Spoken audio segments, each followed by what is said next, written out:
Good morning student, कैसे हैं आप लोग।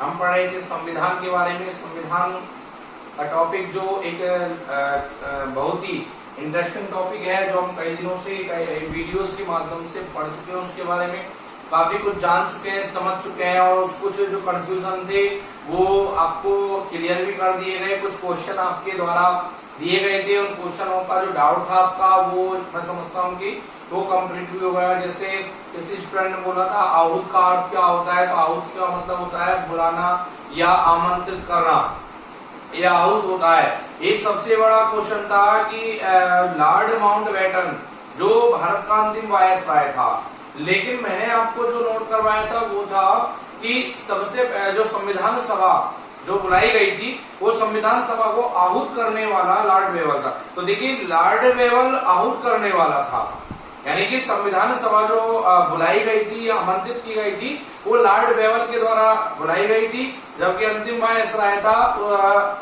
Lord Mountbatten. दोनों में डिफरेंस है। संविधान सभा बुलाई गई वो 1946 में 9 दिसंबर को बुलाई गई थी, 9 दिसंबर 1946 में, जबकि भारत आजाद हुआ लॉर्ड मेंटल योजना के आधार पर। और वो जो योजना थी वो 1947 में भारत की स्वतंत्रता के साथ अपनाई गई थी। यानी लॉर्ड बेटन जो था, माउंटबेटन जो था, वो संविधान के प्रारंभ होने के बाद, यानी भारत जब आजाद हुआ 1947, तो 1947 में भारत स्वतंत्र हुआ था, उस समय लॉर्ड माउंटबेटन था अंतिम वायसराय। लेकिन हम यहाँ बात कर रहे थे 1946 में पहली मीटिंग संविधान सभा की फर्स्ट जो बैठक थी वो हो चुकी थी कंप्लीट। तो वो जो मीटिंग बुलाई थी वो लॉर्ड वेवल ने बुलाई थी। इस प्रकार से कंफ्यूजन आपका क्लियर हो चुका है। दूसरी बात, कुछ स्टूडेंट्स ने पूछा था कि आपका अकॉर्डिंग टू सिलेबस चल रहा है या अकॉर्डिंग टू फाउंडेशन कंपटीशन चल रहा है, तो मैं आपको क्लियर कर देता हूँ। पहले भी आपको वैसे स्टार्टिंग में ही बता दिया गया था कि आपका according to foundation, according to जो कंपटीशन है वो चल रहा है। जो भी यहाँ पर इंफॉर्मेशन प्रोवाइड करवाई जा रही है वो सब इंफॉर्मेशन आपके फाउंडेशन के पर डिपेंडेड है। यानी कि केवल 11th क्लास में, 11th क्लास की अगर हम बात करें तो 11th क्लास का जो सिलेबस है वो भी कहीं ना कहीं आपके फाउंडेशन से रिलेटेड है। अभी आप जब आगे बहुत सारे टॉपिक पढ़ेंगे, स्वतंत्रता आएगी, समानता आएगी, फर्स्ट लेसन जो है वो भी आपका संविधान का ही है। तो बहुत सारी विचारधाराएं, बहुत सारे टॉपिक जो है वो आपके फाउंडेशन से रिलेटेड है, वो विचारधारा के आधार पर है। और यहाँ जो पढ़ाया जा रहा है वो संविधान के आधार पर, यानी आपका फाउंडेशन प्लस सिलेबस दोनों एक साथ कंप्लीट करवाने का प्रयास किया जा रहा है। इसलिए आप अपना कॉन्सेंट्रेशन जो है वो यहाँ पर पढ़ाए गए टॉपिकों पर लगाएं। और सबसे अच्छी बात ये लगी कि आपने कुछ क्वेश्चन जो पुटअप किए वो वास्तव में इंटरेस्टिंग क्वेश्चन थे। दूसरी बात ये कि इससे लगता भी कि आप घर पर सेल्फ स्टडी कर रहे हैं। इसलिए और कहीं ना कहीं अगर हमसे गलती भी होती है तो उसको भी हमें सुधारने का अवसर मिल सकता है। ये आवश्यक नहीं कि हमेशा हर व्यक्ति परिपूर्ण हो सकता है कि टीचर्स के द्वारा भी कई बार त्रुटिपूर्ण चीज पढ़ा दी गई हो। तो ये अगर त्रुटिपूर्ण चीज कहीं लगती है, आपको कंफ्यूजन, कहीं डाउट अगर आपके माइंड में पुटअप होता है, तो आपका ह्यूमन राइट से आपका अधिकार है कि आप उस डाउट को क्लियर करें। अर्थात ये बहुत अच्छी बात लगी कि आपके द्वारा क्वेश्चन उधर से आए और हमने उस क्वेश्चन का आंसर दिया।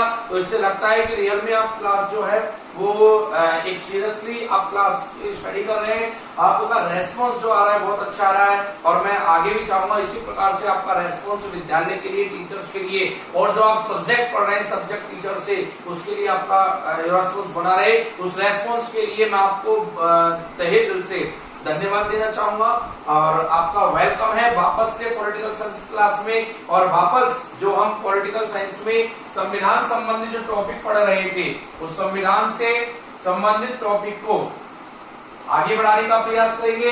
देखिए, संविधान संबंधित कुछ महत्वपूर्ण तथ्य यहाँ पर हम पढ़ चुके थे। आगे हम पढ़ने जा रहे हैं कि डॉक्टर राजेंद्र प्रसाद, जैसा आपने पढ़ा था कि 24 जनवरी 1950, 24 जनवरी 1950 के दिन डॉक्टर राजेंद्र प्रसाद जो थे, डॉक्टर राजेंद्र प्रसाद शर्मा, ये भारत के प्रथम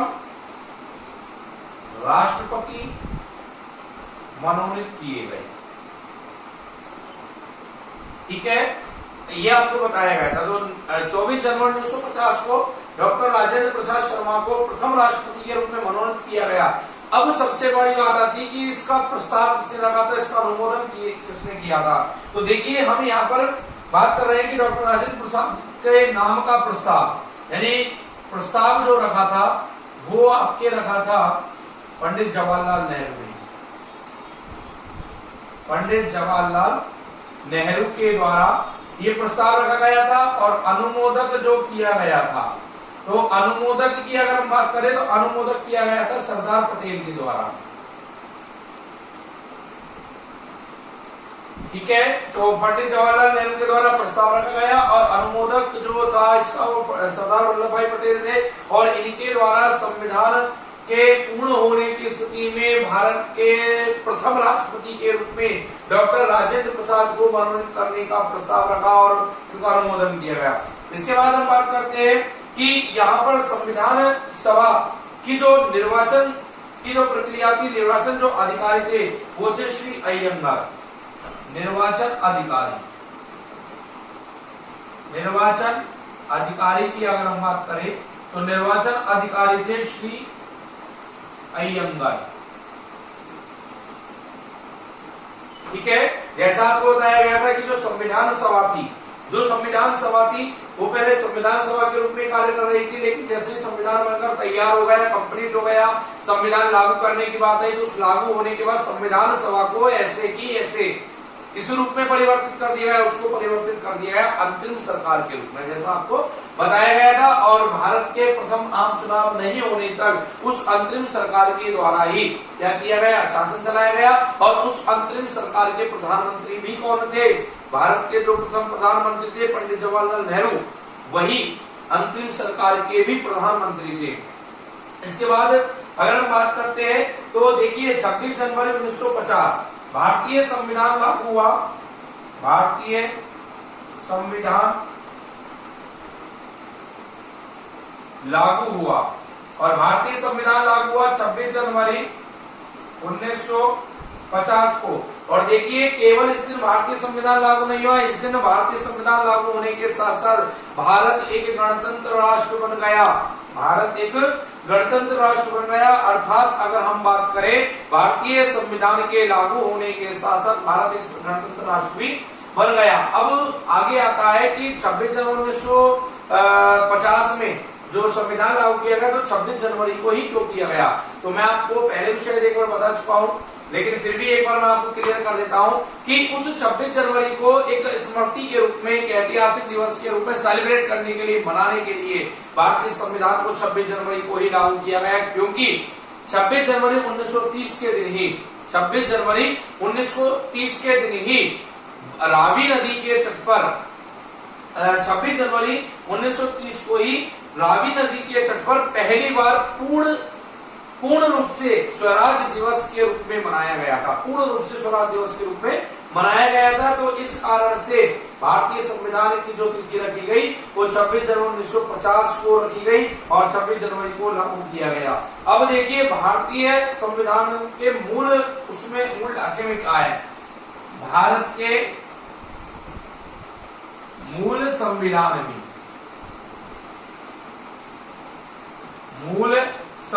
में तो देखिए मैं आपको बताता हूं, भारत के मूल संविधान में 22 तो भाग हैं आपके, इसके अलावा 395 अनुच्छेद है, इसके अलावा 8 अनुसूचियां हैं और 5 परिशिष्ट है। 5 परिशिष्ट यहां पर देख पा रहे हैं और नहीं देख पा रहे हैं तो आप ठीक से सुन लीजिए, हो सकता है आपको क्लियरिटी नहीं आए, लेकिन फिर भी एक बार आप ध्यान सुन लीजिए। भारतीय मूल संविधान जो था उसमें 22 भाग शामिल थे। कितने भाग थे? 22 भाग। अनुच्छेदों की संख्या 395, अनुसूचियां जो थी वो 8 थी और परिशिष्ट जो है वो 5 है। लेकिन संशोधन के अनुसार समानुसार ये संख्याएं कुछ परिवर्तित हो गई। अब संख्याएं जो परिवर्तित हुई या हम बात करें इन संख्याओं में कौन कौन सी चीजें, देखिए सभी चीजें इसमें परिवर्तित नहीं हुई, इन कुछ चीजें परिवर्तित हो गई। जैसे भाग की अगर हम बात करें तो भाग आज भी 22 है, मूल रूप से 22 है। आपको हो सकता है कहीं बुक में या किसी के द्वारा पढ़ाया गया हो कि भारतीय संविधान के बाद 25 है, लेकिन मूल भाग आज भी 22 है। उनके कुछ भाग कर दिए गए इस प्रकार से मिलाकर उपभागों सहित अगर हम बात करें तो 25 है। ठीक है, इसके बाद हम बात करते हैं अनुच्छेद आज भी 395 है, लेकिन कई बार हमें कई टीचरों के द्वारा बुकों के माध्यम से पढ़ा दिया जाता है कि कोई बोलता है 446 अनुच्छेद है, कोई बोलता है 465 है। ये बिल्कुल गलत है, क्योंकि भारतीय संविधान में स्पष्ट रूप से 2 लाइनें लिखी गई थी। पहली लाइन लिखी गई थी भारतीय संविधान में अनुच्छेद मूल अनुच्छेदों की संख्या न कभी बढ़ाई जा सकती है और न कभी घटाई जा सकती है, अर्थात 395 के ना 394 हो सकते हैं, ना 396 हो सकते हैं, लेकिन संशोधन करके कुछ भाग उसमें जोड़ दिए जा सकते हैं। जैसे आपने पढ़ा होगा अनुच्छेद 51 क्या है, अनुच्छेद 51 तक 36 से 51 तक नीति निर्देशक तत्व है, लेकिन जब मूल कर्तव्य जोड़ने की बात आई तो अनुच्छेद 51 कै में जोड़े गए, ना कि 396 अनुच्छेद बनाया गया। अर्थात इस प्रकार से उपभागों सहित जो अनुच्छेद मिलाकर हम लोग बोलते हैं अनुच्छेद संख्या 465 या 446 है, वो बिल्कुल गलत है। अगर हम बात करें अनुच्छेद संख्या तो पहले भी 395 थी और आज वर्तमान में भी मूल अनुच्छेदों की संख्या 395 ही है। इसके अलावा अनुसूचियों की बात करें, पहले 8 अनुसूचियां थी, वर्तमान में 12 अनुसूचियां है। समय अनुसार ये अनुसूचियां भारतीय संविधान में संशोधनों के माध्यम से प्लस होती रही। कब और कैसे और क्यों प्लस की गई, ये आपको आगे के टॉपिकों में बताया जाएगा जब अनुसूचियों के बारे में आपको विशेष रूप से पढ़ाया जाएगा।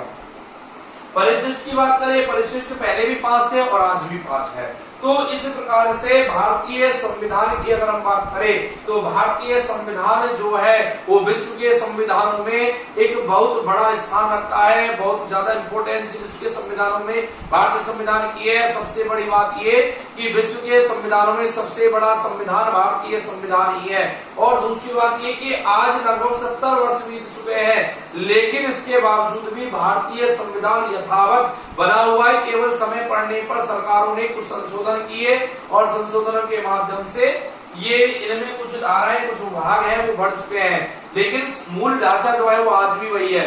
दूसरी लाइन में मैं बता रहा था संविधान में स्पष्ट रूप से लिखी हुई है, वो क्लियर लिखा हुआ है कि भारतीय संविधान के मूल ढांचे में कोई परिवर्तन नहीं होगा, उसकी किसी भाग में संशोधन किया जा सकता है। तो ये आज आपका टॉपिक था। मैं समझता हूँ आपके ये टॉपिक अच्छे से समझ में आया होगा, लेकिन फिर भी अगर कोई प्रॉब्लम आपको क्रिएट होती है, कोई डाउट, कोई कंफ्यूजन आपके माइंड में आता है तो आप डेफिनेटली उसको क्लियर कर सकते हैं। पूरा प्रयास किया जाएगा और पूर्ण रूप से आपको कंप्लीटली आपको सेटिस्फाई करने का प्रयास होगा। लेकिन अगर कहीं आपको कोई त्रुटि लगती है तो आप उसको समझने का प्रयास करें, और फिर भी अगर नहीं समझ आता है तो विद्यालय के माध्यम से, टीचर्स के माध्यम से या सब्जेक्ट टीचर के माध्यम से आप उसको कंप्लीट करने का, उसके कंफ्यूजन को दूर करने का प्रयास कर सकते हैं। और एक बार पुनः मैं आपको थैंक्स बोलना चाहूंगा कि आपका जो रेस्पॉन्स आ रहा है, आपने जो क्वेश्चन पुट अप किए उसके लिए बहुत अच्छा लगा। आप इसी प्रकार से मन से आप लोग सभी टीचर्स की क्लासों में आप बने रहें, और मैं समझता हूँ कि अगर आप इसी प्रकार से बने रहे तो आपको कहीं भी किसी प्रकार का लॉस आपके एजुकेशन में नहीं हो रहा है। इन चीजों से जो आपने क्वेश्चन पुट अप किए थे उससे लगा कि वास्तव में आप ऑफलाइन के बराबर ही इम्पोर्टेंसी ऑनलाइन क्लासेस को आप दे रहे हैं, वीडियो क्लासेस को आप दे रहे हैं, और आप इसी प्रकार से बने रहे। आगे इसी प्रकार से आपको अच्छे से टॉपिक समझाए जाएंगे। आगे की बातें हम अगली क्लास में करेंगे। घर पर रहिए, सुरक्षित रहिए, कोविड-19 में अपना बचाव कीजिए, अपने परिवार का बचाव कीजिए, और इसी प्रकार से आगे क्लासों को देखते रहिए, पढ़ते रहिए। बाकी की बातें हम अगली क्लास में करेंगे। तब तक के लिए okay, thanks for the day.